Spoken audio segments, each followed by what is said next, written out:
इतनी सुबह सुबह शिकारी इतनी जल्दबाजी में कहाँ जा रहा है? उसका पीछा लेके देखना पड़ेगा मुझे।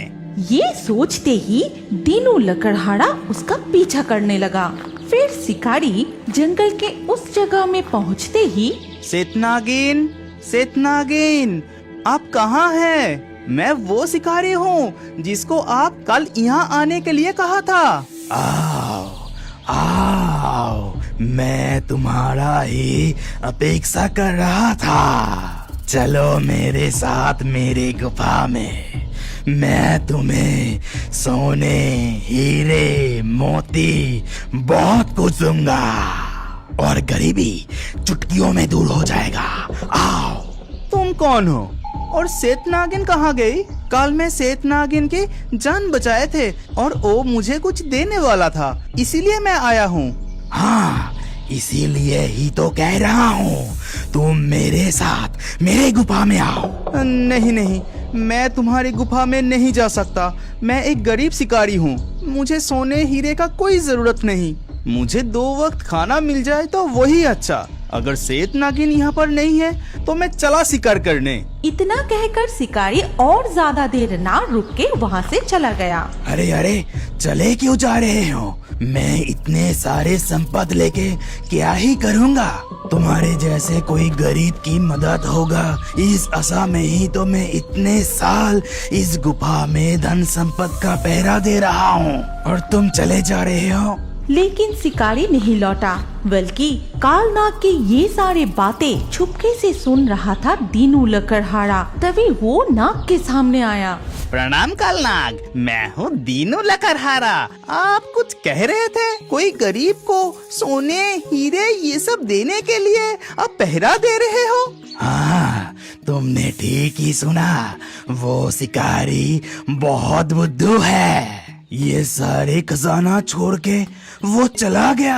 आप मुझे जरा सा हीरे, मोती, सोने देंगे तो ये गरीब का मदद हो जाएगा। जरूर जरूर, आओ मेरे साथ, मेरे गुफा में आओ। ये सुनकर दीनू लकड़हारा बहुत खुश हो गया और उसके साथ उसकी गुफा में चला गया। और इधर जंगल से कुछ दूर जाते ही शिकारी को सेतनागिन दिखाई दी। प्रणाम सेतनागिन, आप यहाँ पर है? आप वहाँ पर नहीं थे, इसीलिए मैं लौट जा रहा था। ठीक है, तुम मेरे साथ मेरे गुफा में चलो। वहाँ बहुत सारे फल और खाना मौजूद है, उसमें से तुम्हें जितना जरूरत है ले सकते हो। ये सब कुछ सुनने के बाद शिकारी सेतनागिन के साथ उसकी गुफा में जाता है। शिकारी, तुम्हारे सामने जो जादुई मणि है उसे स्पर्श करो। मणि स्पर्श करने से क्या होगा नागिन? ये मणि स्पर्श करते ही तुम्हें एक जादुई ताकत मिल जाएगा और उस ताकत की वजह से तुम जिस शिकार को निशाना बनाओगे वो शिकार कभी भी बच के भाग नहीं पाएगा। ये सुनकर शिकारी ने उस जादुई मणि को छुआ। फिर शिकारी जरूरत का भोजन और फल लेकर नागिन की गुफा से निकल के अपने घर चला गया। और इधर तब कालनाग की गुफा में दिखा जाता है। कालनाग की बातों में आके ये मेरा क्या हालत हो गया? कालनाग की खजाना छूते ही मैं ही सांप बन गया।